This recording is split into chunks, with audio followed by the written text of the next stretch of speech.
And no.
It's 7 o'clock. It's time to start our meeting tonight. Amy, we please call roll. Mr. Hauser. Here. Mr. Labutus. Here. Mr. Marmy. Present. Mr. Neely. Here. Mr. Rath. Here. Mr. Ryan. Here. Mr. Barker. Here. Ms. Blind. Present. Mr. Shute. Mr. Cost. Here. Everyone's here tonight. Will you please stand for the invocation and then remain standing for the pledge by Mr. Labutus. Shall we pray? Heavenly Father, we come to you in prayer this evening. We thank you for this day that you've given us, another day to serve you and to serve our city. I would ask that you be with our meeting this evening, help our discussions to be fruitful, thoughtful, and guide our conversations. I also ask for a special blessing over our safety forces, that you would protect those that help protect our city on a daily basis. I also ask for a special prayer for the families in the southeast part of the United States that are recovering from natural disasters in that area. Be with our time this evening. Help us to keep your plan for our city in mind. These things I ask in Jesus' name. Amen. Amen. Mr. Barker, and then your source. Thank you, Mr. President. Today we have Ava Code, Blessed Sacrament, second grader. Ava, if you'd like to come up to the podium and lead us in the pledge.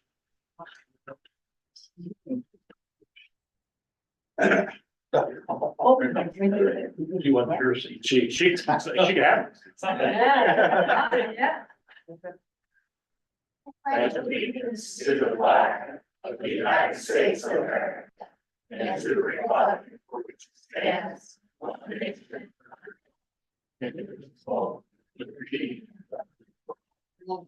Thank you, Ava. Good job. Next up on the agenda is caucus, and this is pertaining to anything on the agenda. Do we have anything tonight? Mr. President, Mr. Marmy? yes, I need to invoke Rule 11 Rule 21 and make a motion to reconsider Resolution 24-77. Got a motion by Mr. Marmy. Do I have a second? Second. Second by Mr. Halford. Mr. President, I need to make a motion to amend 24-77. And you have the amended legislation. Basically, what needed to be changed is we have to have a five-year consolidation plan. And so that has all been incorporated in the copy that you have inside of you. It's just some language changes that needed to be changed. So that's why we needed to reconsider it. So I make a motion to amend 24-77. Second. Got a motion to amend by Mr. Marmy, second by Mr. Hauser. Do you have any other discussion or questions? Okay. So, Mr. Hauser. Yes. Mr. Labutus. Yes. Mr. Marmy. Yes. Mr. Neely. Yes. Mr. Rath. yes. Mr. Ryan. Yes. Mr. Barker. Yes. Ms. Blind. Yes. Mr. Shu. Yes. Mr. Cost. Yes. The amendment has passed 10-0. And then, we need to, vote on the, vote on 24-77. Mr. Hauser. Yes. Mr. Labutus. Yes. Mr. Marmy. Yes. Mr. Neely. Yes. Mr. Rath. Yes. Mr. Ryan. Yes. Mr. Barker. Yes. Ms. Blind. Yes. Mr. Shu. Yes. Mr. Cost. Yes.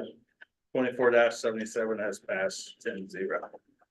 Anything else for caucus? All right, next up is the minutes of September 16th, 2024. Do I have a motion? Second. Motion by Mr. Lubu, second by Mr. Hauser. All in favor, say aye. Aye. All opposed, same sign. That passes 10-0. Appointments, Mayor Hall reporting Adrian Elkins, she's an alternate, and then Candy Engel and Mark Mata to Aetna Corporation Park Joint Development Zone 2 ECP JED Z2 Board. Their new two-year terms begin October 20th, 2024, and will expire October 19th, 2026. Reports of standing committees, finance, service, and safety without objection will be received and filed. Reports from city officials, Ryan Bubb, city auditor operating period for September 30, 2024. Communication, next up, we have a presentation from Scott Brown, regional liaison to the Ohio Auditor of State, presenting the Auditor of State Award with distinguished to the Newark City Auditor Ryan Bubb and his team. Go ahead. Mr. Bubb has asked that I turn around and. Sure. So I apologize for turning my back on you. I was here looking at you last year, but we're gonna look at the folks in the audience. So thank you for your time this evening and allowing me a few moments to speak. My name is Scott Brown. I serve as State Auditor Keith Faber's Central Ohio Liaison. It's my honor to be here this evening on behalf of Auditor Faber to present the City of Newark with the Auditor of State Award with distinction. This award puts the city in a very select group. Our office audits approximately 6,000 entities every year, and less than 4% of those entities are eligible for this award. The Auditor of State Award with distinction is presented to local governments, school districts, and other entities upon the completion of a financial audit that meet these criteria to be considered a clean audit report. The entity must file financial reports with the auditor's office by a statutory due date, without extension on a GAAP accounting basis, and prepare a comprehensive annual report. The audit report does not contain any findings for recovery, material citations, material weaknesses, significant deficiencies, uniform guiding findings, or other question costs. Breaking through the government speak, what this means is this award represents the hard work of the City of Newark staff and employees who make every effort each day to attain accounting excellence. We'd like to recognize the council, the administration, the finance office that have done an outstanding job watching over every dollar. What this truly means is that across the entire city organization, you have the people and processes in place that understand fiscal accountability. Specifically, we want to recognize Ryan Bubb for his leadership, his professionalism, and exceptional commitment to fiscal integrity. So on behalf of Auditor of State Keith Faber, I'd like to present the City of Newark, the Auditor of State Award with distinction again. So congratulations. Thank you.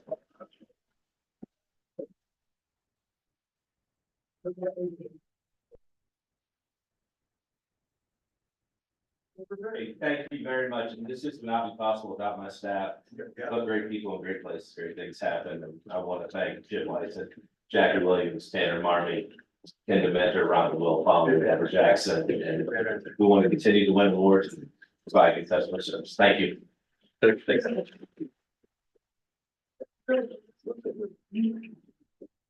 Next up, we have Ohio Division of Liquor Control, transfer liquor permit application for Max Convenience Stores LLC, DBA Circle K, 5303-369 West Church Street, North Ohio, 43055 to Alpha LLC.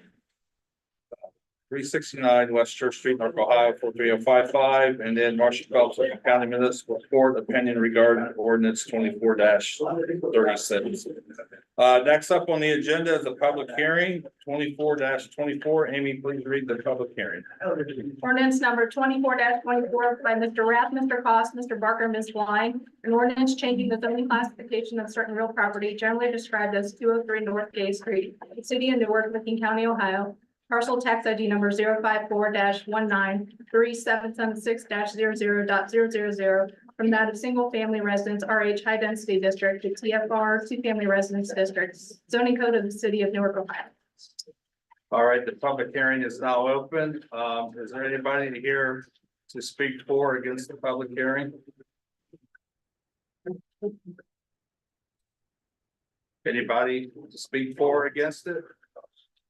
All right, we're going to close the public hearing, and Amy, please read it again, please. Ordinance number 24-24, an ordinance changing the zoning classification of certain real property generally described as 203 North Gay Street, City of Newark, Licking County, Ohio. Parcel tax ID number 054-19-3776-00.000 from that of single family residence RH high density district to TFR 2 family residence district. Zoning code of the City of Newark, Ohio. Mr. President. Mr. Rath. Mr. President, I make a motion to adopt 24-24. Second. Got a motion by Mr. Rath, second by Ms. Wine. Do we have any discussion? Mr. President, Mr. Rath? this zoning change has gone through the planning commission, has been recommended for approval. For that, I would ask everybody to support it as well.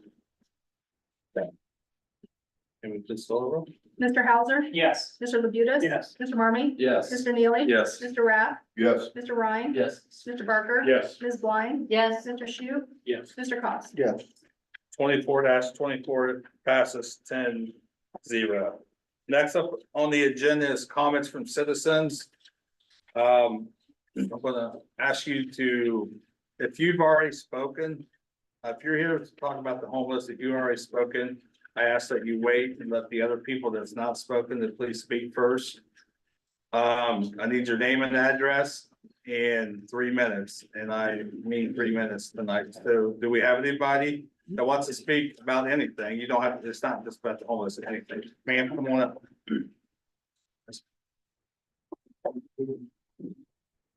And just a reminder, we will not be voting on 24-36 tonight, so.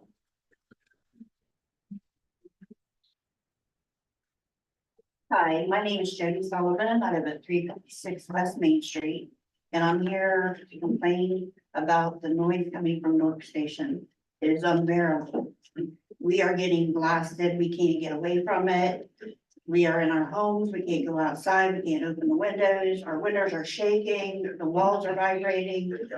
It's like we're being harassed, like nonstop. And it is just out of control. Our dogs are hiding in the bathroom. It's so bad. So I ask that please, I mean, I know they're trying to make a buck and all that, but at whose expense? Everyone on our block is fed up. Only 2 people that didn't want to get involved of that whole block. So I ask, please, give us some peace. That's what you would expect in your home. Okay, thank you. Good, thank you. Anybody else tonight? Come on, Nick.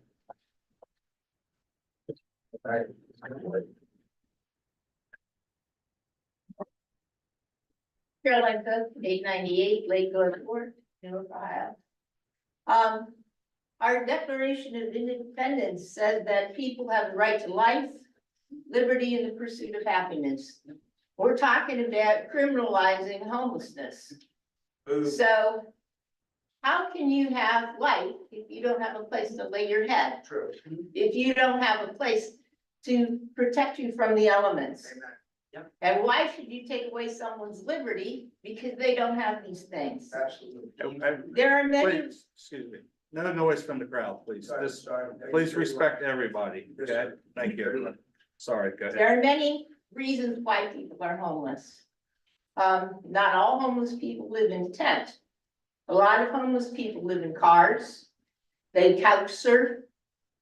And they go from relative to relative. Sometimes it's families. I used to work with the program in Akron, the Family Promise Program, that the churches in the area came together to provide program for homeless families. And I watched families that were struggling. We had a family with 5 children. The churches put them up. They served them food. We hired a social worker to work with these families, and 80% of those families then did not have homes. We have families staying in hotel rooms. And that we need to do something as a community to solve these problems. One problem with homelessness, one reason for homelessness is disability, and all disabilities are not something you can see. I was a special ed teacher for most of my career, and one of my jobs for 6 years was as a work study coordinator. My job was to help find kids that were developmentally disabled, not all of them that you could even tell, but to help them find a job. And I went to different places and asked and pleaded with employers to employ these kids. And I know what happened to a lot of them. They're now 40 and 50-year-olds, and they don't have a job that they can support themselves on. A lot of them are living with elderly parents, and those elderly parents are developing disabilities of their own. And these kids are gonna find their way on the street. And they're not gonna know, they're gonna go from couch surf Yeah, like 30 that. seconds. Okay, so I know that a lot of families become exhausted in their resources. I've had friends that have tried to take care of their friends, and I substitute in New York City schools. And if you ask the kids, say, what do you wanna do when you grow up? Nobody says, I wanna be a drug addict and live on the street. Thank you.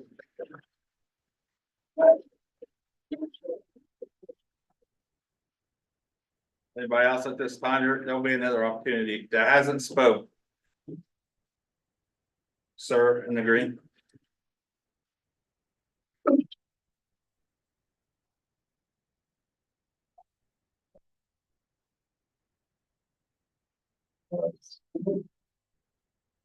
Name is Garen Walton. My address is 720 Mount Street, Apartment D, Newark, Ohio. I'm living proof that this law against homelessness encampment is wrong. Some years ago, I moved out of Newark in order to find better things. And I'm not getting bored when I'm not gonna get into the horrific specifics, but I screwed up. I saw things I can't forget. I nearly died and I lost almost everything. But I survived and I crawled from the brink and rebuilt my life. I was able to do this because I had a place to stay. My life is not perfect and it could be better, but I had enough stability and space to try and fail and try again until I got it right. Now I'm back on my own. I'm paying all my own bills and my taxes. I would die or I would be incarcerated if I couldn't do that. You don't need a PhD to know how to help people. You just help them. Just give them what they need. People aren't machines, trash, or vermin. They're people, and people don't grow if their basic needs are unmet. But I don't think this law is about helping people. This is about keeping up appearances and being violent towards people you don't care for under the guise of safety. And the city will be less safe with increasingly desperate, alienated homeless people further exposed to the criminal element. Not to mention poor people who are almost homeless and are going to get even more desperate to avoid that. And speaking of safety, I have to ask what's being done to make our infrastructure more resilient to the weather that gets severe more and more every year. Record-breaking temperatures and rainfall, hurricane or tornado touchdowns, and we're not safe from hurricanes anymore. We're just not. Is the plan to throw more police and fines at those two? Or is the plan to try and ride it out and let the weather wipe out the undesirables? This law is pointless cruelty, which will cost everyone dearly. Between the unleashing of state violence, the failure to address poverty and climate change, everyone is on the menu, and it's not a question of if, but when you will be cooked. No official who supports this measure should ever be trusted or voted for again. Thank you for your time.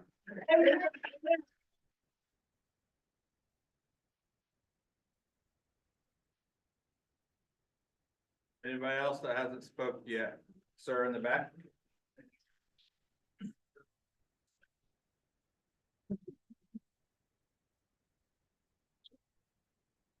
Good evening. My name is Roger Boucher, 927 Wells Avenue. I've been a mail carrier for 32 years here in Newark. Last 12 have been on Granville Road area, villages. Why are we busing these people in? Does anybody know where the bus station is in Newark?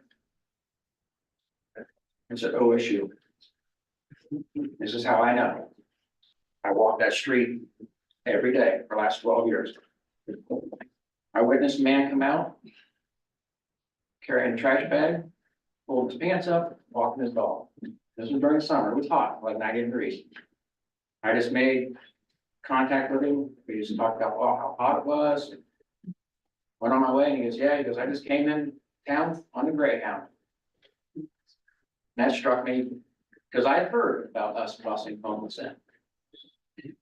So I made a point to get my relay done, to catch up to him, because I wanted to talk to him. And he told me a story. And he was headed towards Country Club Drive. And I know where Salvation Army is, and I said, do you know where he knew where every place was that would help him. He refused to go there because they'd take his dog away. I asked him where he lived. He said, I'm going to Heat. I heard it's safe. I've never given a homeless person money in my life, but I felt bad for this dog because I don't think that dog's seen grass in years. He was just having a ball while I was talking to him. I gave him money. I said, you guys get something to eat. I was told that people on our saw him down at Dairy Out feeding him his dog. Now, they're not all just being bussed in, they're busting some out. I ain't kidding, 4 days later, I met a guy on the corner of Country Club in Granville. He was carrying a suitcase, he had a cell phone, he was looking, he stopped me, he goes, where's 999 University Drive? He goes, I'm looking for the bus station. I said, well, it's gotta be down off that driveway right off Granville going into the campus. He goes, yeah, he goes, I'm getting out of here, I'm getting on the bus, I'm trying to get to Tennessee to help my sister. So, I mean, I've been a lifelong resident here, and I noticed the homeless is getting crazy. And I've dealt with a lot of them, I've met them in different aspects. A lot of them don't want to change their lifestyle. They want the previous. But when they know where they can get help, and they refuse to go there. I just don't understand why we're bringing them in and, you know. I mean, if there are citizens, yeah, let's help our citizens. Let's not bring them from other states. You know, so I just wanted to let my experience be told. Appreciate it. Thank you. Anybody else that hasn't spoke?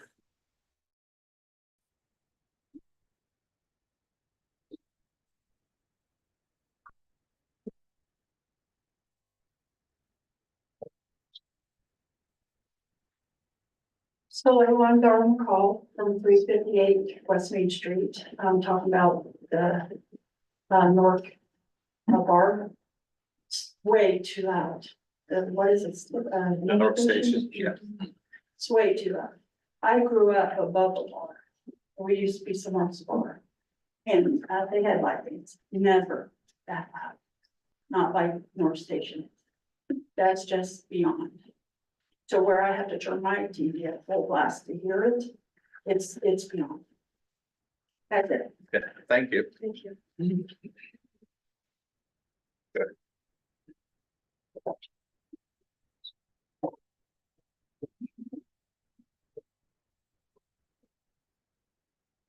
Max Antonio, 963 Bridge Boulevard. Good evening, council. My name is Max. I'm a student at the Ohio State University Newark campus, and I'm studying to become an attorney.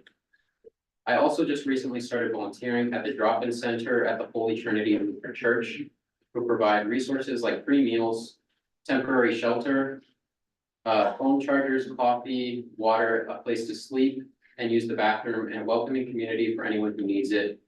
And I'm here today to urge the city council members to scrap these ordinances which seek to punish the most vulnerable in our society and instead support programs like the drop-in center, which have been very successful at helping people get back on their feet. I'm from the Columbus area where we have more than 10 times the amount of people who are currently unhoused than Newark, and that number has been on the rise since the pandemic. I'm speaking in opposition to the proposed ordinances because while I do agree that Newark can and should regulate public health and safety, sacrificing the rights of individuals without houses is not only wrong, but will not help public health or safety. Not only does it seem that the concerns of public safety and health brought up in the ordinances don't apply to the health and safety of the people who are unhoused themselves, but the ordinances don't properly address those concerns. What do these ordinances propose to do about those found camping on public property? Fines, jail time, and forced removal from the premises. If you can't pay rent, how are you going to pay $150 fine, $250 fines each time you're found to be sleeping on the street? And how is that going to make your situation better? If you don't have a place to live, then where are you going to go after you're removed from the premises? It seems like the only one of the punishments that really deals with the problem of where the displaced, still unhoused people will go is the punishment of jail time. But I would guess that if you ask most of the law enforcement officers in Newark, they would agree that jails shouldn't be used for housing. And this will only lead to overcrowded jails and a strain on resources for criminal justice. And not to mention legal implications, inadequacy of facilities, and safety and security concerns.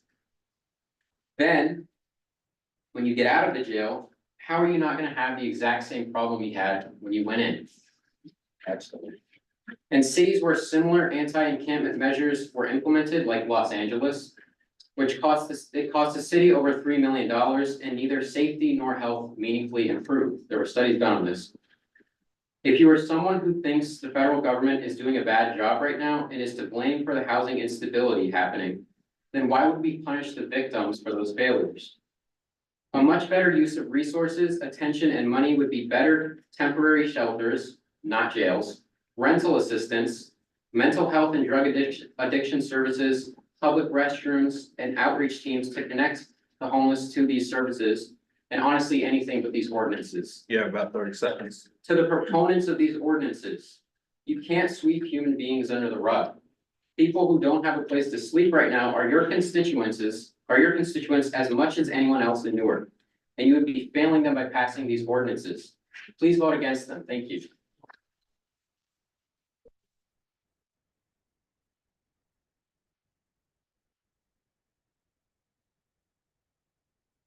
Anybody else? Anybody else would just want to speak? I'll tell you what we're gonna do. We're gonna go through the agenda and then we'll come back on the second part and then we'll let you speak. 3 minutes. We're gonna go through the agenda too, and then there's another opportunity. Let's get the I agenda. don't have the time, but thanks anyway. I appreciate you having me here. Was there a time today? I'll be back in It's the. not that I don't have time for you. I want to go through the agenda, Larry. All right, I'm sorry. There's room. I apologize. Next up is ordinance on the second reading. There are none this meeting. Ordinance on the first reading, 24-36. Amy, please read. Ordinance number 24-36 by Mr. Legis, Mr. Rath. An ordinance amending chapter 660 of the codified ordinances of the city of Newark, Ohio with regard to camping on public property. 24-36 will be held until our next meeting, October 21st. Next up is 24-37. Ordinance number 24-37 by Mr. Rath and Mr. Caucus. An ordinance changing the zoning classification of certain real property generally described as Second Street, City of Newark, Licking County, Ohio, parcel tax ID number 054-207-942-00.000 and 030-092568-00.000 from that a single family residence RL low density zoning district to MFR multifamily residence district zoning code of the City of Newark, Ohio. 24-37 will be referred to the planning commission. Next up is resolutions on the second reading. 24-77. Yep, we already did that one, Caucus. Next up is 24-80. Resolution number 24-80 by Mr. Rath, Mr. Caucus, Mr. Barker, Mr. Marmy, and Ms. Blind. A resolution authorizing the Director of Public Service to prepare and submit applications to participate in the Ohio Public Works Commission's State Capital Improvements Program, and to execute contracts as required. You've heard the reading of 24-80. What is your wish? Mr. President, Mr. Rath? I'd like to make a motion to adopt 24-80. Second. Got a motion by Mr. Rath, second by Ms. Blind. Do we have any discussion? Amy, please call the roll. Mr. Hauser? Yes. Mr. Labutus? Yes. Mr. Marmy? Yes. Mr. Neely? Yes. Mr. Rath? Yes. Mr. Ryan? Yes. Mr. Barker? Yes. Ms. Blind? Yes. Mr. Shu? Yes. Mr. Cost? 24-80 passes 10-0. Next up is resolutions on the first reading, 24-81. Resolution number 24-81 by Mr. Marmy, Mr. Barker, and Mr. Cost. A resolution authorizing and directing the mayor of the city of Newark to prepare and submit applications to the United States Bureau of Justice Assistance for fiscal year 2024 Edward Byrne Justice Assistance Grant Funding. 24-81 will be held until our next meeting, October 21st. Next up is 24-82. Resolution number 24-82 by Mr. Marmy, Mr. Barker, Mr. Cost, and Mr. Rath. A resolution appropriating monies for current expenses for the municipal corporation. 24-82 will be held until our next meeting. And then the last one tonight is 24-83 expedited. Resolution number 24-83 expedite by Mr. Marmy, Mr. Barker, Mr. Cost, and Mr. Rath. A resolution appropriating monies for current expenses of the municipal corporation. For the reading of 24-83, what is your wish? Mr. President, Mr. Marmy? make a motion to waive the 2-day reading rule, resolution 24-83. Second. Got a motion by Mr. Marmy, second by Mr. Barker to waive the 2-day reading rule. Amy, please call the roll. Mr. Hauser? Yes. Mr. Labutus? Yes. Mr. Marmy? Yes. Mr. Neely? Yes. Mr. Rath? Yes. Mr. Ryan? Yes. Mr. Barker? Yes. Ms. Blind? Yes. Mr. Shu? Yes. Mr. Cost? Yes. The 2-day reading rule has been waived. What is your wish? Thank you, Mr. President, make a motion to adopt resolution 24-83. Second. Second, or we got a motion by Mr. Marmy, second by Mr. Barker to adopt. Do we have any questions? Amy, please call the roll. Mr. Hauser? Yes. Mr. Labutus? Yes. Mr. Marmy? Yes. Mr. Neely? Yes. Mr. Rath? Yes. Mr. Ryan? Yes. Mr. Barker? Yes. Ms. Blind? Yes. Mr. Shu? Yes. Mr. Cost? That passes 10-0. Now we're back to citizen comments. Mr. Brainer, come on up. So remember name and address in 3 minutes, please. Tom Ritter, 419 South Second Street, Newark. What I'm here tonight for is Roost on the River. I called 3 times Saturday night. Every time an officer come out, they turn the music down. As soon as the officers leave, they crank it up. The last time Officer Benner come out, he had the decimeter. He read it at 65. He said we're allowed 70. But they had turned it down just before he got there. You know, I pay to watch my cable TV just like these people pay to go to a concert. You know, I don't pay to go to the concert. Why do I want to hear it? It's fall. I like my windows open. I was trying to watch a Buckeye game at 2:30 in the afternoon, 3:30 in the afternoon. I couldn't hear it because of this band down below. That's uncalled for. So somebody needs to get control over these concert venues or whatever. They need to respect the citizens of Newark. This is the city, not the country. If they want to have them, go out like Legend Valley and go out in the country. Leave the city alone. That's all I have. Thank you.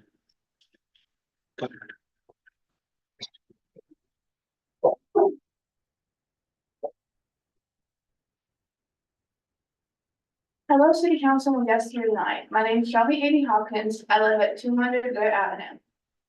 I came to say a little bit about the homeless stuff. So I've had some experience with homeless people. I've helped clean up homeless camps. I've talked to a few of them. Some of them are drug addicts, some of them aren't. Some of them, they just haven't had a time. You know, they can't pay all the bills. You know, inflation's a real thing. We've all dealt with it. And I'm all for doing something for the homeless people, but putting them in jail is not gonna solve it. It's just gonna overcrowd the jail. Like, you're giving them a place to have food, water, and all that, which is a good thing, but the jail's not the best way. It's for actual criminals who do bad things. So I put them in the basket. It's abandoned. All you have to do is like inflict it for the people. And then like the different floors you can, the different resources, and like the homeless people who run it, while the resources help them get a job, to in turn get back on their feet and start living life again. And another thing I've noticed downtown, back behind the True Core Credit Union, which is literally like a block away from the Midland. Carrie Clark was here, and everybody knows she's a big, famous country musician. There was a homeless encampment, very visible, like I walked from this Midland doors and I could see it. I get it, they need somewhere to go, but like, could we find somewhere different? Like, find them a place to go. We have plenty of abandoned buildings around here. Find somewhere to equip for them. And make it where they can get back up on their feet. Thank you, and you all have a good night. Thank you.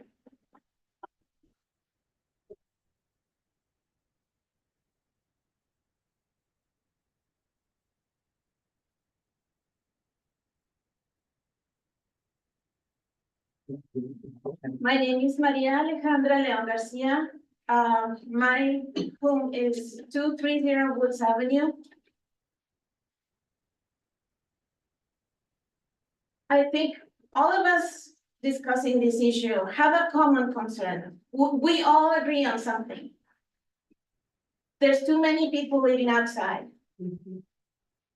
We do not, nobody here, I don't think, we want to keep them outside.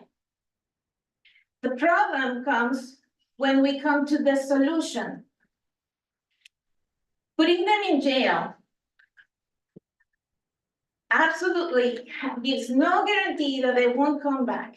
Actually, they will come back. They will choose a different street. And they're still gonna be doing what every human does. They go to the restroom, they need to eat, they need to sleep somewhere. It looks ugly when it's outside. I agree, I don't want them in front of my house. However, I have been a case manager for 6 years for the homeless. There is something called permanent supportive housing that is happening even in this town. We just need more resources for those kinds of programs. There is no, it's evidence-based. Once you provide those services, 80% rate, they do not go back to the streets because everyone is getting the services they need. You have talked, Mr. Manley, about the good apples. I agree. We do not want to spoil the good apples. However, a bad apple, when they are hungry, they have to find the food somewhere. Okay? You have put me as an example of a good apple. I'm gonna say, I was not able to get back on my feet without all the resources that I had to look for. And I was able to find. However, for example, Mrs. Blind has said that there's teams that go out in the streets and invite people. Training, people need to be trained to do this kind of work. You got 30 seconds. Okay. You've taken France Pass versus Johnson as the rule for this ordinance, this initiative. You have taken only that, and you're not taking into account that that community has created a community liaison that provides the services to those individuals, and it has to be individualized. Do not put people in one category. If you are only asking them, how can I help you? Here's a sandwich. Right? It is not going to solve anything if you don't approach this it's complicated. I understand that. However, this is not a simple. I understand your concern about sending them somewhere they cannot be seen, okay? Your time's up. Okay, I hope you consider this. Yeah.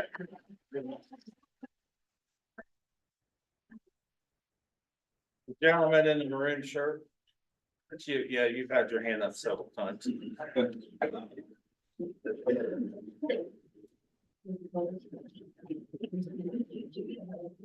Good evening, council. This is regarding ordinance 2436, Jay Satterfield, 612 Edgewood Drive here in Newark. First off, I want to say the homeless population here, council, the homeless population in Newark, it isn't going anywhere. It's going to be around. So you're going to have to deal with it a different way. I mean, criminalizing poverty and subsequent homelessness in this deal with this ordinance is wrong. It's not gonna work. It's not gonna work. And like you've seen this from other people come up here and talk. I mean, you put them in jail, they're gonna be right back out on the street. Doing what you don't want them to. How many times are you gonna put them in jail when they can't afford it? They can't afford housing, so you're gonna hit them for $150 and then $250. It's not gonna work. Next thing I want to say regarding this is during discussion here, when I was down here on September 16th, council meeting, heard some saying that most of us have encountered some problems in our lives, some tough times in our lives. And we've worked through these tough times and we didn't become homeless. Or really? Are you kidding me? Well, we're not all cut from the same thread here. We're not all cut from the same thread. And you all come from different backgrounds. And some of these people that are homeless, they've just been in situations where they haven't been able to get to first base, where we've made it all the way around the bases. And I know I've had some tough times. Everybody in here have tough times, and we're not all homeless, but there are people just can't get out of that rut. So, also, I work with these homeless week in and week out. And more of these people that are homeless in this city of Newark, they're trying to improve their lives more than you could ever imagine, somehow. And it's not all true. It's not true that all the homeless are just taking handout after handout after handout and never trying to improve their lives. It's not true. And I would just like to read this quote from the Newark Homeless Outreach Facebook post dated September 25th of this year. And I quote, "Happy Wednesday. Another one of our guests is securing housing and is in need of furniture and household items.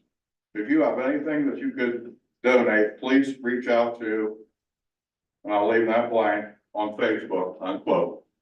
I mean, these people, some of them are trying. They really are. These type of success stories, I want to say, do happen here in Newark. And just trying to criminalize these homeless from where they are in the poverty level and then to become homeless, it's just not gonna work. I would ask city council to table this ordinance. Next reading, I guess, is gonna be October 21st. Table this ordinance and move to find a way to have low barrier shelter in some way for these type of people that's in this situation. Try to move your energies toward that instead of this ordinance. Thank you. Thank you.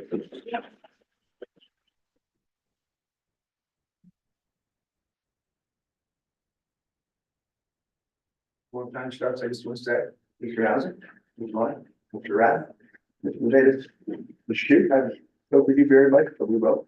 Good. Good. I didn't even give me your name and that. Oh, I'm sorry. I figured I could kill two moves on, so, I'm gonna give you my wife, this is my counsel, any time. I'll watch it. Okay. Good. I did have a watch, it took me a while to get in and out, I didn't watch. I didn't steal it, I do want. To the record. I want to say hello, Mr. President Harris, with all due respect. Amy, good to see you. Mr. Neely, once again, we haven't spoken like that, we will. Doug? Both? Nice to talk to you. Good? Mayor Hall. Good to see you. Yeah, this might ramble, if it goes beyond three, just give me a little slack, get it done, peaceful, okay. Right. Ladies and gentlemen of the jury, I'm sorry, wrong speech, I was gonna go. You out of work, the whole city's out of work, it is out of work. It is out of work, there's a balance we can maintain, it's called communication. Fair enough? Currently, oh, I'm sorry, my name is Morris Joseph Brown. 288-41-41-41, okay, it's out there. I currently reside at 197 South Second Street, Newark, Ohio. The end of Second Street currently. It says road closed, detour. I'm the other way. I'm the right way. Take a right. Stop by. Anytime. I've got people on my porch. Helping to sweep, making up dog poop. Weeding my flower beds. For what? Couple cigarettes, couple bucks. What's it for? Okay. Right of mine left this phone, the step for me. We're gonna go back and pick it up if I didn't need it. That's one of the things we have to do, clean it up. Make a mess, clean it up. Fair enough? Pick up your stuff. Leave the planet like we found it. All right. Another part. I think of a quote, okay, please, and let me know if I'm sure. Get about 1 minute. I'll make it, I'll ramble. What I want. I am the Lord, I speak to the streets, no, I am living, I'm speaking to the homeless. To you, those that can be difference makers. All right? Here we go. I'm also known, we all have street names out there, when you go, and we know your name. We voted for you, we put your noms, we collected, put your noms. We can take you out. Your seats aren't that secure, know this, help us. Okay? I represent the invisible, the unheard, the night raiders, the city's plight. 30 seconds. Right? I guess I'm. Anyone who wants to listen to what I have to say, I'll be a double tree with some friends of mine. Fair enough?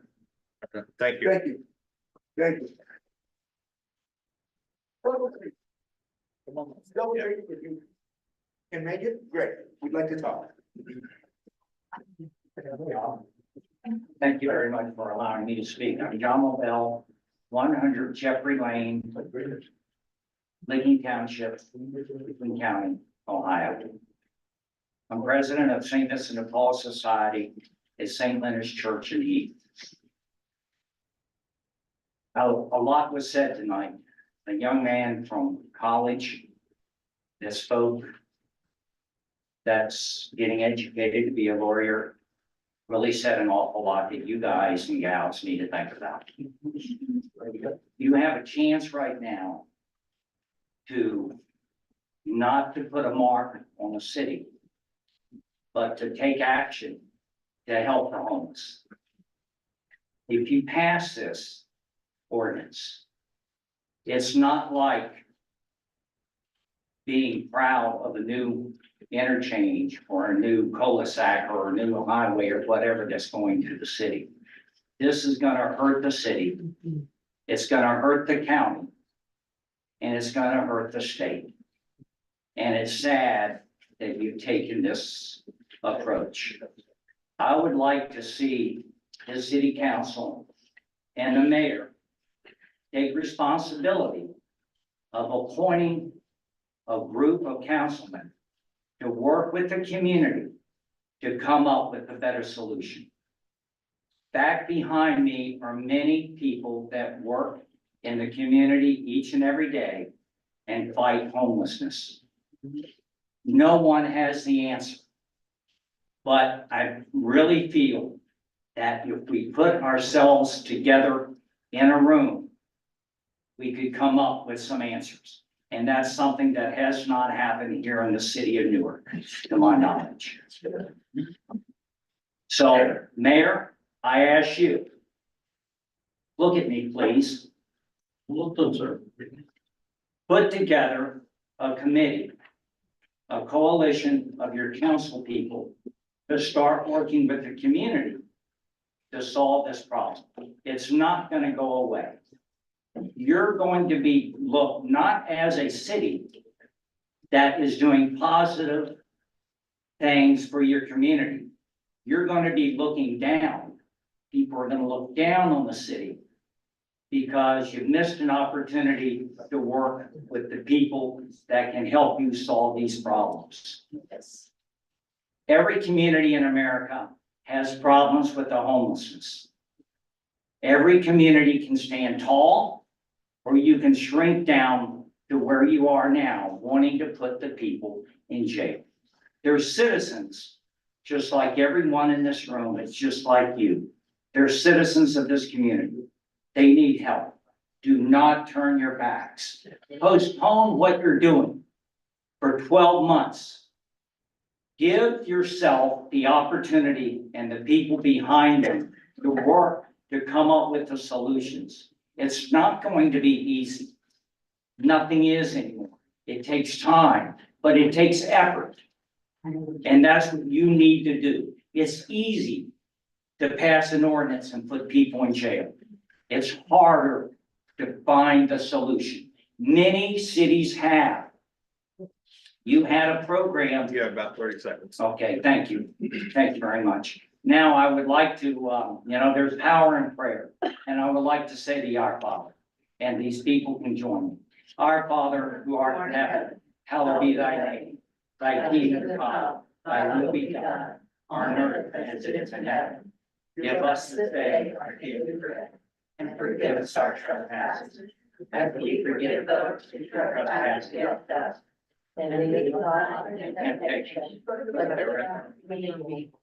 Thine is the kingdom, the power, and forever and all. Amen. Thank you very much for your time, and please consider this and give it time to work with the community. Thank you.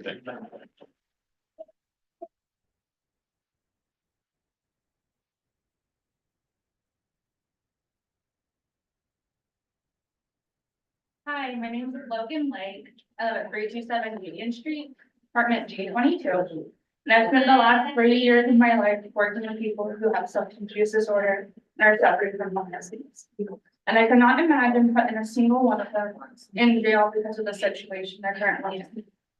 On top of that, incarcerating homeless people is one of the most expensive things you can do, averaging about $31,000 per person every year. And that's when you pay by your taxpayers, who are already suffering from high costs, inflation, and are already struggling to pay their bills. Florida implemented a housing first strategy where they assigned caseworkers and gave permanent housing to residents, and that only cost them $10,000 per person on average, saving nearly $20,000 for every person they help. In addition, in Syracuse, New York, they were able to end homelessness among veterans by working with their local organizations that have already been proposed. They're here, they want our help, and we need you to work with us to do that. Syracuse was the first city in the nation to end homelessness among veterans. And it would be great if Newark could set an example similar to that. Thank you.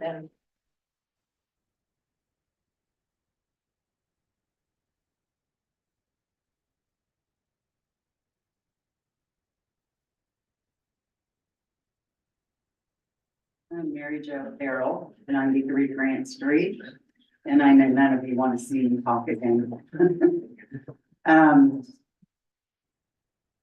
I just want to start this evening by thanking you for allowing me to talk again. And I remember a while ago watching a council meeting on YouTube where a council member made a statement that the homeless problem in Newark was a gang thing.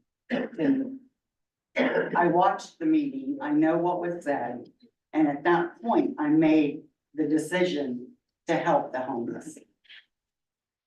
Therefore, tonight I put on the full armor of God, so that when the day of evil comes, you may be able to stand your ground, and after you have done everything, stand. Stand firm then, with the belt of truth buckled around your waist, with the breastplate of righteousness in its place, and with your feet fitted with the readiness that comes from the gospel of peace.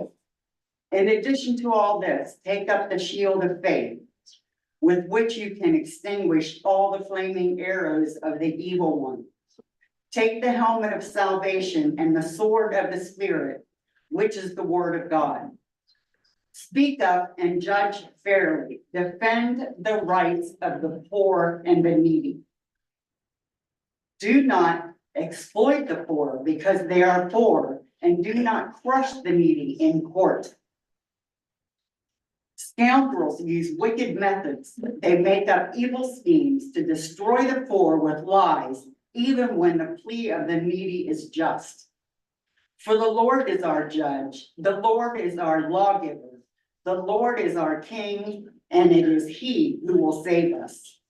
The wicked draw the sword and bend the bow to bring down the poor and the needy, to slay those whose ways are upright. For he never thought of doing a kindness, but hounded to death the poor and the needy and the brokenhearted. Defend the weak and the fatherless. Uphold the cause of the poor and the oppressed. Whoever is kind to the poor lends to the Lord, and he will reward them for what they have done. The poor plead for mercy, but the rich answer harshly. The poor are shunned by all their relatives. How much more do their friends avoid them? Through the poor pursue them, pleading that they are nowhere to be found. Sorry, I don't have my readers on. Those who give to the poor will look nothing or lose nothing, but those who close their eyes to them, many curses. The righteous care about justice for the poor, but the wicked have no such concern. Now we pray to God that you will not do anything wrong, not so that people will see that we have stood the test, but so that you will do what is right, even though we may seem to have failed. You all will do what you have already decided to do. Your minds were made up a long time ago. But so you know, I have contacted the National Homelessness Law Center and hope to work with them to overturn this dangerous and frivolous law if you pass it and prove that housing is a basic human right in these United States. Get your ducks in a row. Thank you.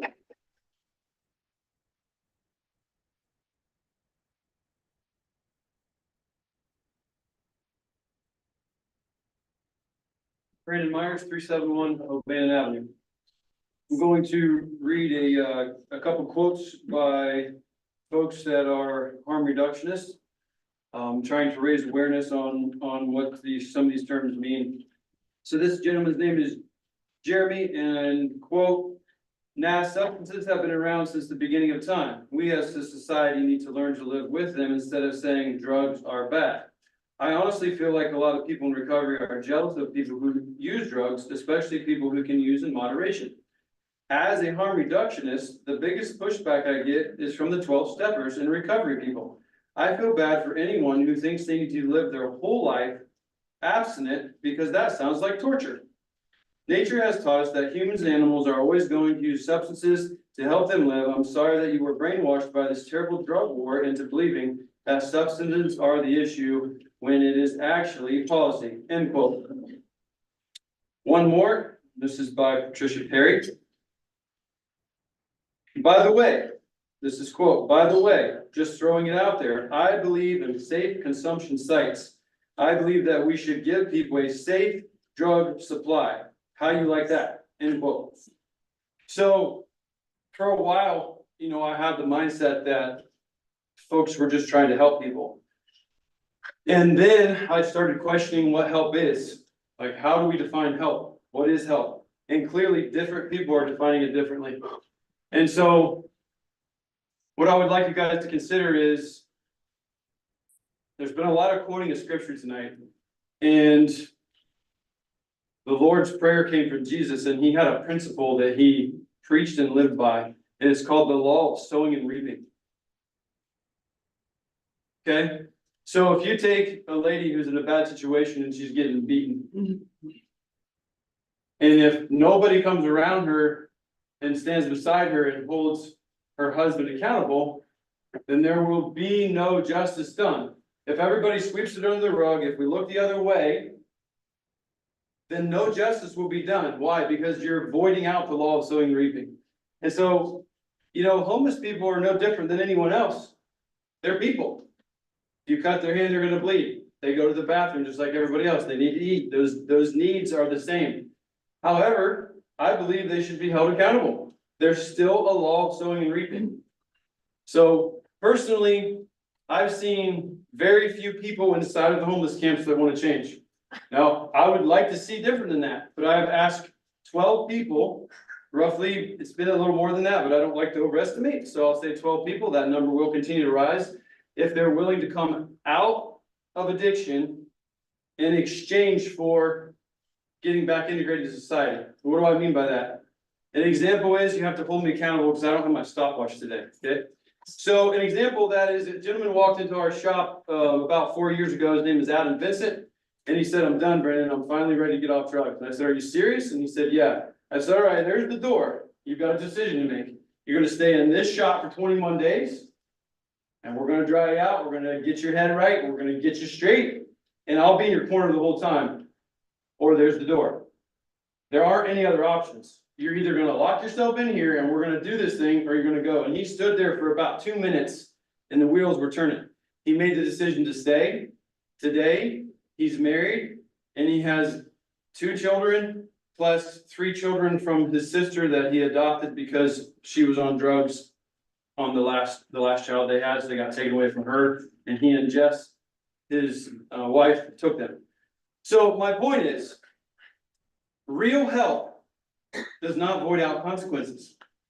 We can't act like that people that are in a worse spot than us get voided out from duties to have responsibility.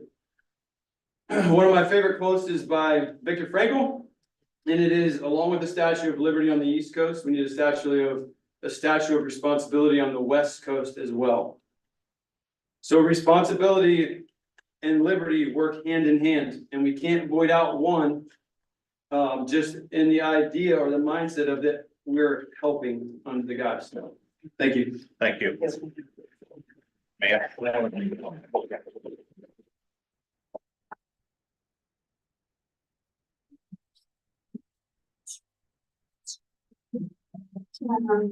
wasn't planning on talking because I'm here for a school assignment. Name and address, Oh, please. Sorry, You're fine. Mary Myers, 57 Annette Avenue, Newark.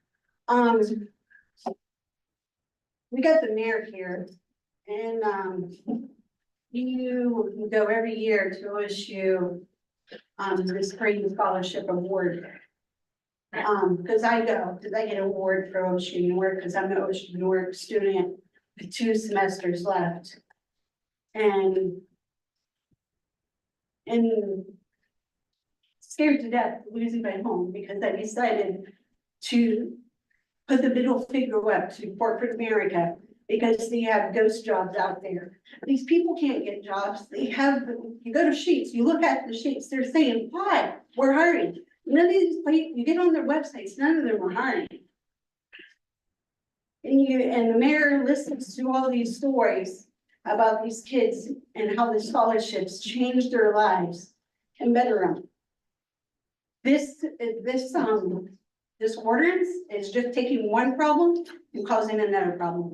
That problem is the police are already overworked with the stuff that they have to do. The courts are overworked. The prison, my husband did a tour for the prison at the jail to be a correction officer. He noticed when he was on tour, 3 incarcerated people, they're not inmates, incarcerated people were on the floor with mattresses. What do you think that's going to do to our county jail? You're taking one problem and just moving it to another problem, we're moving it to another problem. You're busting up a camp on this street, like somebody said, they're gonna just move that camp to another street, that's not solving problems, it's just causing more problems and more problems. So I know you guys, you care because that's why you guys are coming up with the ordinance, if you saw that there is a problem, but the ordinance in criminalizing it is not the way to go. And it's funny because my research paper was on crime, so. So it's just, I just don't think doing that, you have to think, you guys said a prayer at the beginning. Before you guys even had that, and stood up and said the Pledge of Allegiance before you addressed anything. So nobody wants to see the homeless list. I have a class on OSU campus and every morning I'm up there at 8 o'clock in the morning. There's homeless sleeping on the concrete ground in front of businesses. And it's sad to see that. Don't know the solution, but what that solution is that you guys have come up with is definitely not the right solution.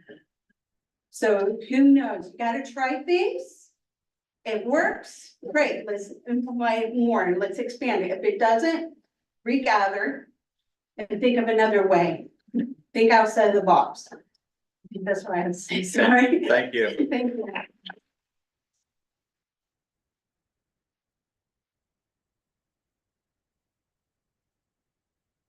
Hi, my name is Ann Roach. I live at 4895 Lake Forest Boulevard in Westerville, but I'm an attorney.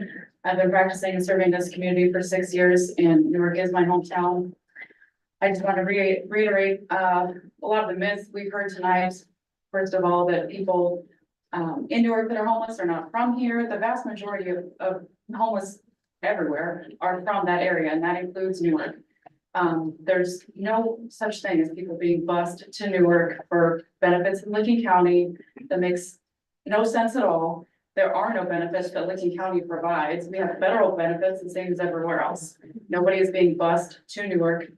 That myth has been around since before there even was a bus in Newark. And I unfortunately don't think it's going anywhere, but that is just absolutely false. Obviously, most homeless people are not on drugs.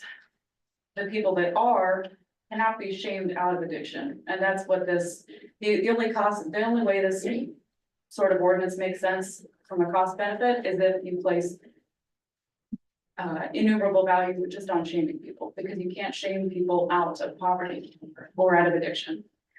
What you can do and what this ordinance would do is just send people to jail, leave them with more fines, worse record, worse opportunities, no opportunity to find housing in the future. Possibly also getting their birth certificates and other documents and things they need to try to find somewhere to go. Also those getting lost in the shuffle of being thrown in jail. All this is not a bootstraps approach. This is a hope that people will be so unwelcome that they leave approach, and that just simply does not work. If we wanted, if that sort of thing worked, we've been trying that since the Victorian ages and since before. Because framing this as a public safety issue, again, this has nothing to do with private property. We already have the legal tools. If someone is on your property, we have criminal trespass. If someone is otherwise committing a crime, we have disorderly conduct. We have all the legal tools to correct actual dangers in society. But the status of being in deep poverty is in itself not a danger. That we don't have just two options of spending tax money, which is cost efficient on this sort of thing, or jail. Those aren't the only two options. We could just do nothing and do no harm. We could stop exacerbating the problem is another solution. Well, I think the cost benefit on homelessness prevention and those sort of things would be great, and would be great if you all would talk to the shelters.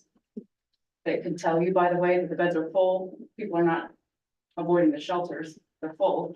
Well, investing in that sort of thing would be ideal. The other option is just to not make it worse, is to do no harm. So that's why I would please urge you to vote no.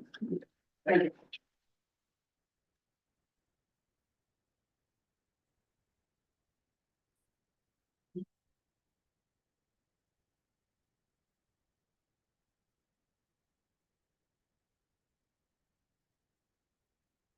I'm Dalton Williams, 7853 Jug Street, Alexandria, Ohio. I also am at 371 O'Bannon Avenue. Accountability. It's been a big thing that nobody's really set up here, and it's all about putting people in jail. It's really, I mean, the last meeting that was talked about was a 48-hour, hey, you gotta get up, you gotta go. In reality, I think these people need to be held accountable. And a lot of people are saying they have a 501(c). Why don't the people that have the 501(c) and the housing coalition and everything else work together as one to help these people with their resources instead of grouping yourselves out to be other individuals? The whole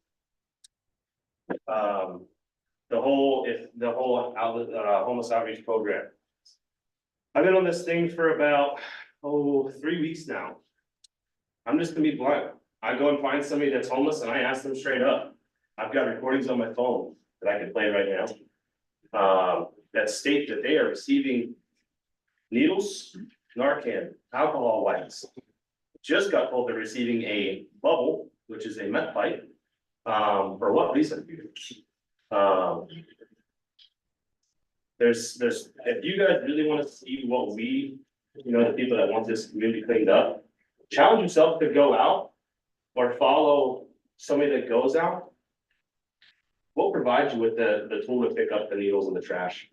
And ask yourself, do I have children or do I have grandchildren that want to walk the bike paths, walk the streets, walk anywhere, play in a field to potentially step on something, to get something, hepatitis that everybody's claiming that this is a harm reduction for? I get it. I absolutely get it that hepatitis is absolutely terrible. I don't think it should be a spread situation, but at the same time, I think that these people that are handing out this stuff need to be accountable, held accountable. And the reason why I say that is because I ran with the fire department. I'm sure every one of you guys in here has a family member that's been an addict. Has became clean from addiction. I guarantee at one time, a fire department or an emergency personnel of any sort has helped your family member and gone out of their way because you obviously didn't know what was going on. So I challenge you guys to think about that, because I guarantee the people that are handing out these needles, mind you, Saturday, 11:45, I was down by the Cedar Street Speedway. And I'm gonna be blunt, St. Vincent de Paul. I received 10 needles in your guys' parking lot from a gentleman that told me straight up, recorded, that he walked to the homeless outreach program right across from, 155 East Main Street, the jail, and received 10 needles, hypodermic needles. And I'll tell you that it will be evidence. It will be turned in, I'm sure. I'm happy to fill out that report. I'm happy to do a video on that as well, showing them that I received that as I recorded it as evidence. So to think that, and I challenge every one of you guys in the wards, if you guys have it driven down, and I'm not gonna, tell whoever, but the salad. I agree they need food and, a home and everything else. But if they're not willing to help themselves, what are we doing? We're enabling. We're enabling to keep getting high. They don't care about nothing. Your kids is bicycles. Your grandkids' bicycles. Guess what? Gone. I've been down off 2nd Street. I've been back in the camps. I've been down behind the Sally. The Sally, I wouldn't let my kid walk. There's grown adults saying inappropriate things. There's women, that are selling themselves. 19, 20, 21 years old. For what? Because of a drug. It's an addiction. And if you guys aren't gonna be able to help them, and I'm not saying these guys, because it's not their responsibility to help you guys. At 18 years old, I went off straight out of high school, 30 years out of high school, I graduated. Went to college. That was my opportunity to make a living. I'll say it this way, my mother's an addict. I've talked to her about it. She'll never come clean. That's her decision. Is that my mother? Absolutely. I love her to death, but at the end of the day, I have to hold my mom accountable because I have grandchildren. I have nieces and nephews. It's a revolving door. It's not their responsibility to continue enabling these people to continue forward. If they're not willing to help themselves, hit them with the misdemeanor, guys. Hit them with the misdemeanor. If there's a law director, I challenge you and I challenge the mayor. Whatever the blue building is, whatever the address is, if somebody knows it, go investigate that building. Investigate it. 10 needles, hypodermic needles to one person. And if there's, if the county's saying that there's anywhere between, I've counted over 75 people, that's 7,500 needles in a matter of an hour. I think the statistics were about 30 seconds ago, 44,000, and that was on the low end. Do your math. One day, 7,500 needles. One day. How many weekends do we have in a month? How many weekends do we have in a year? It just adds up. Again, I think they should be held accountable because all they're doing is enabling people to overdose from a drug that they're getting from somewhere, or a meth pipe from this place. Why can't we hold them people accountable for homicide? That's all you gotta say. Thank you. More than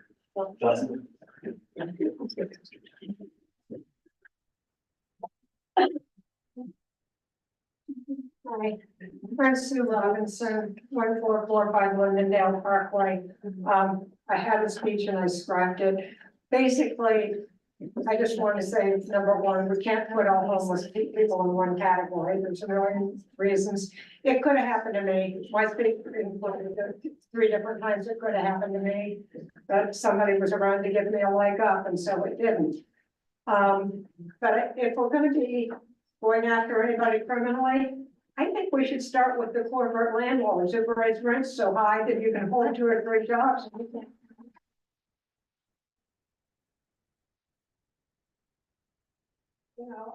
Part of the reason that it never happened to me is because I was born way before rents were that high. And I had help buying my first home, and I can't tell you how many times that has saved me, the fact that I'm a homeowner instead of being subject to rentals. So, yeah, let's don't put every homeless person in one category. There are drug addicts with homes, there are drug addicts without homes. But that's 2 different issues. And I think what the attorney said about how we have laws for other behaviors was very important, and that's it. I'm done.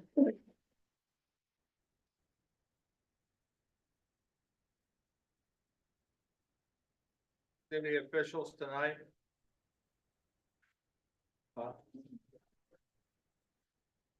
Did you want to say something, man? This will be the last one.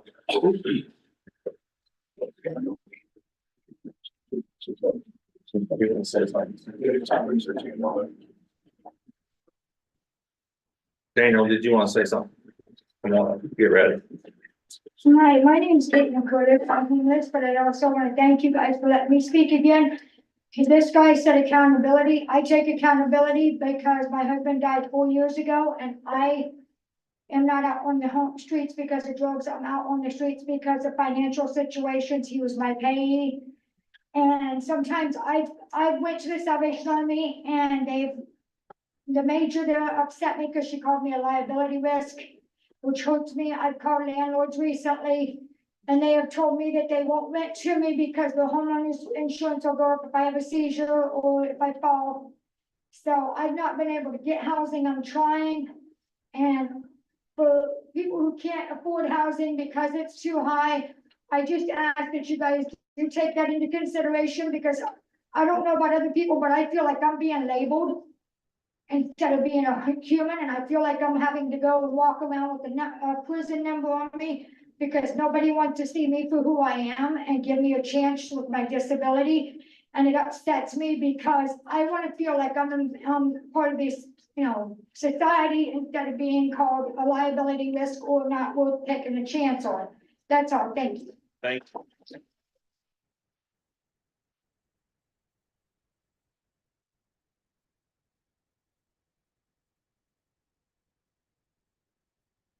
Thank you, Mr. President. Daniel Crawford, 163 South Second Street. I had another speech planned, but I realized trying to speed up the agenda and stuff, so I'll just, deal with that one later. Anyway, this is my second speech I had. So is the proposal coming soon for your consideration, a criminalization of the homeless? Members of council have protested the notion that this is effectively what will happen. And I hope to explain why it is that we can justifiably argue that the proposed ordinance to ban camping will effectively criminalize the state of homelessness in Newark. Consider for a second the three basic things which all animals, including us humans, must do. For starters, all animals must consume both water and food. Secondly, all animals must then dispense with what they consume. But what is the third and unavoidable part of life, which is inescapable for all animals, including us? Sleep. We cannot survive without the required minimum sleep that our bodies need. It is this last part which serves as the key factor in asserting that the proposed ordinance criminalizes the homeless, for it punishes the citizens of Newark who dare to exist outside the confines of four walls. If you will indulge in a thought experiment with me for a second, I ask that you imagine if Hardin County as a whole followed our lead in adopting this ban. Then, what if every county in the United States followed one by one? Where would the growing homeless population of this country go? Do we even care? Or is this just the latest version of someone saying they want the crisis to be handled as long as it isn't in our backyard? In reading and listening to the concerns of the citizens who've been crying for help in dealing with criminal activity, I have noticed that nothing about this ordinance actually addresses the bulk of their concerns, unless we presuppose that all homeless people are criminals with a goal of chasing them away. A man wielding an axe will still be able to appear in front of our neighbors' houses. People will still be able to roam the streets late at night. Getting scared by some mystery person shouting in windows will not be stopped. No, these concerns will not be dealt with here because each of those cries for help require more police, not banning people from sleeping on benches. And unfortunately, hiring more police requires more money that our officials claim we do not have, while they approve their own pay raises using our tax dollars once every 4 years. Giving you the benefit of the doubt, however, I will say that it is possible that your intentions mean well. You may not mean to be cruel, but the end result of this proposed ordinance will be cruelty by force of law. Even so, it is incumbent upon the people we elect to push back against the lies which allow this resentment for those suffering to fester, lest your goal is the exploitation of fear. Finally, to my fellow citizens of the city, I have called home for 31 of my 39 years of life. I ask that you consider the manipulation of your emotions by those in power. After all, we are all one crisis away from being homeless ourselves and being criminalized by an ordinance written with the purported best of intentions. Thank you.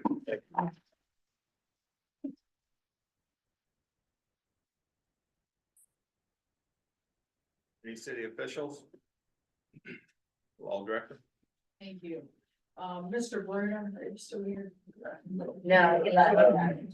Just for, the people that talked about the Newark station, it is my understanding that, I understand they had a music festival this weekend that several complaints called in. And it's my understanding that charges are being sent to my office, so we will be addressing that issue. And was it Dustin that was speaking about the needles? Because that is a felony, that is the jurisdiction of the county prosecutor, so I would ask that that be communicated with that office. And with that, I pass. Thank you. Thank you. Mr. Mayor? I'll pass this evening. Thank you. Mr. Hauser? Thank you, Mr. President. I know Mr. Bruner is not here, but I want to thank him for coming down and just bringing up that Roost on the River situation. I know a couple of council members and I went down there. For the last few years, have been down there a few different times. That's definitely something we know about, so I'll definitely be looking into that. With regards to ordinance 2436, appreciate everybody coming out and sharing their thoughts on kind of both sides of that issue. I've shared on a couple of occasions, where I sit on that ordinance. I really don't have anything further to add on that. And so with that, I will pass. Thank you, Mr. Labutus. Thank you, Mr. President. I just want to thank everyone for coming out and sharing your thoughts on ordinance 2436. As I've said previously, it's an ordinance that everyone is passionate about. And I appreciate your feedback and your thoughts on both sides of the issue. And thank you for being here this evening. Thank you, Mr. Murray. Thank you, Mr. President. Need to call a finance committee meeting for October the 21st. I want to thank everyone for coming out and voicing their opinions. I do greatly appreciate that. I took a lot of notes here. The vote isn't until next week. I will be compiling, some information for that meeting and, that'll pass. Thank you, Mr. Marmy. Mr. Neely? Thank you, Mr. President. Like everyone else, I want to thank everybody for coming out. You know, this ordinance has done anything. It's really sparked a big conversation in our community. Brought together a lot of nonprofits, a lot of advocates.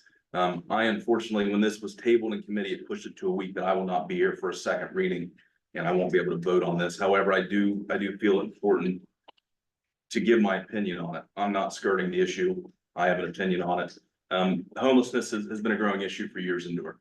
I don't think anybody denies that. You know, we have many citizens that are scared, many citizens that are frustrated with that, and many of them do support this ordinance.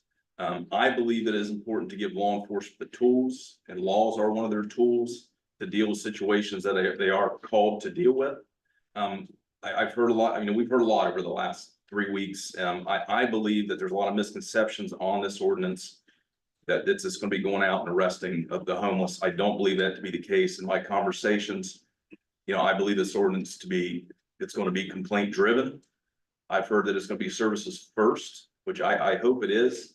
I'm not opposed to helping people that want the help.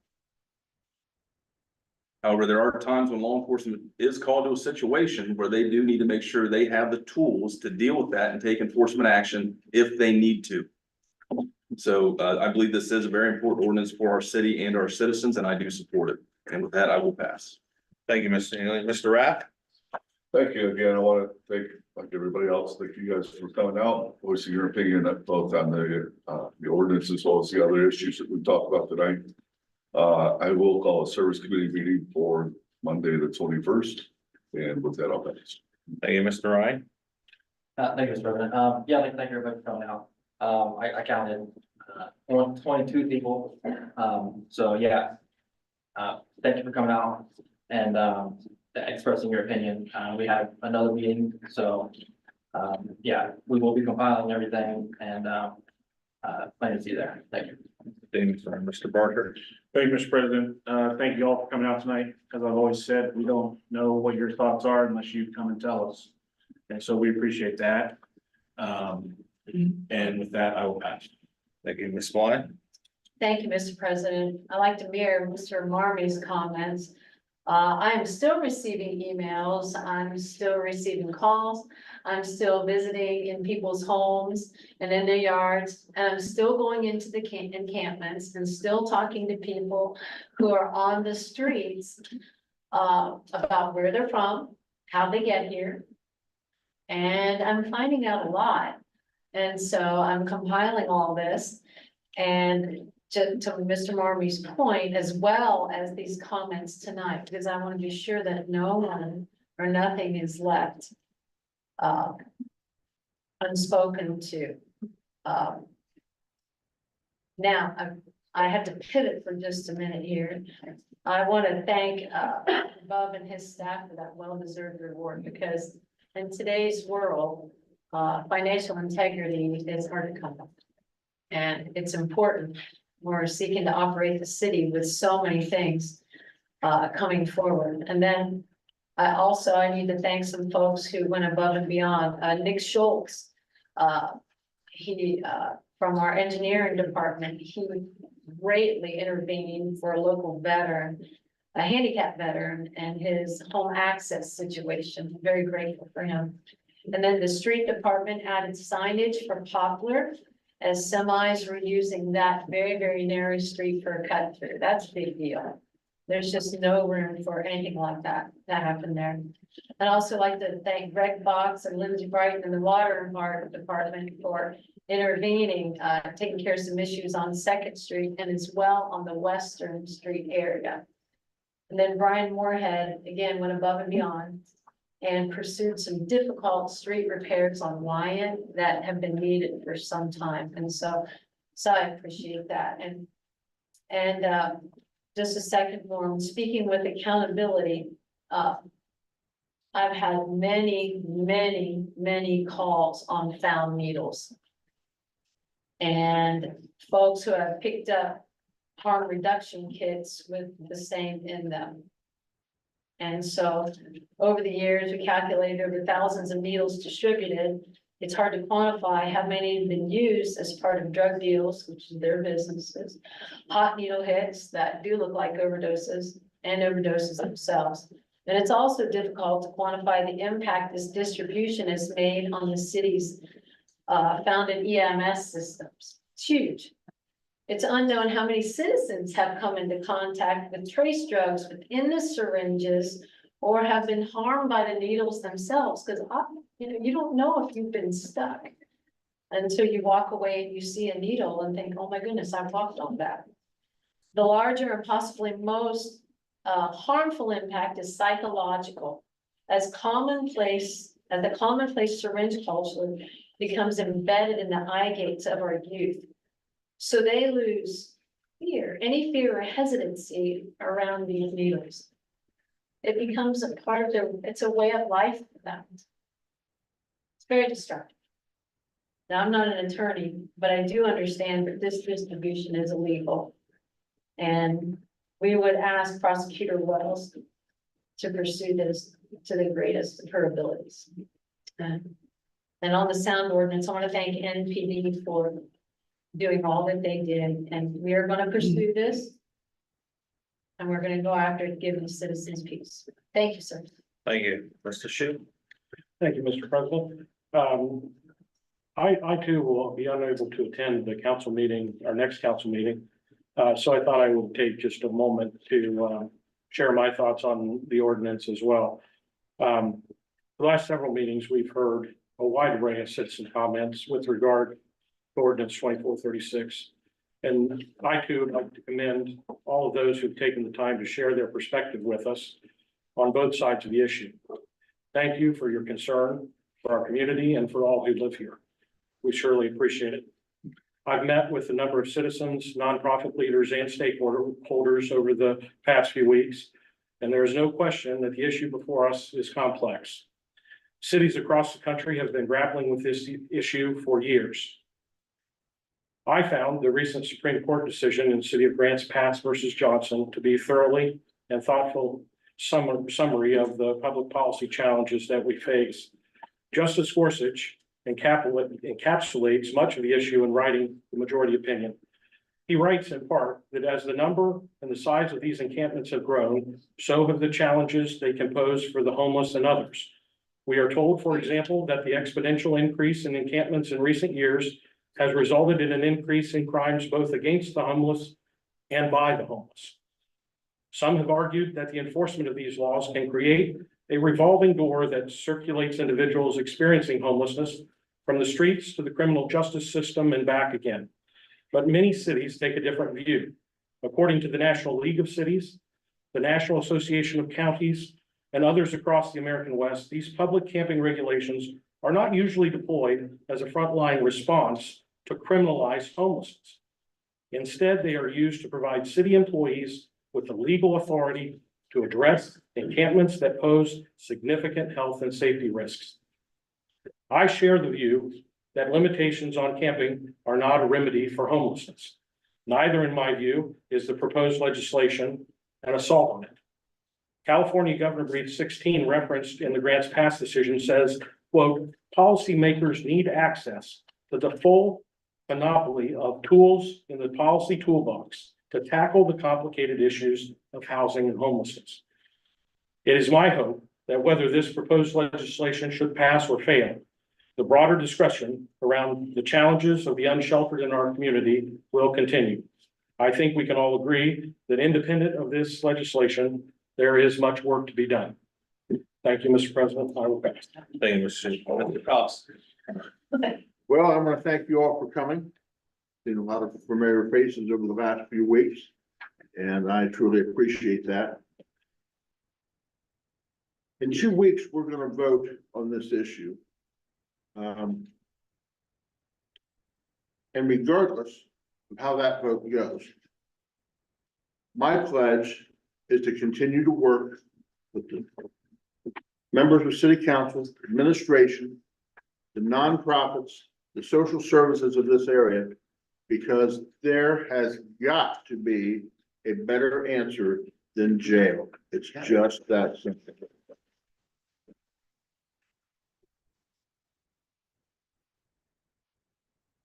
Thank you. Thank you. Our next meeting is October the 21st. And, my biggest issue tonight is the Cleveland Browns. So I have a motion. Motion by Mr. Cost, second by Mr. Lewis, all in favor, say aye. Aye.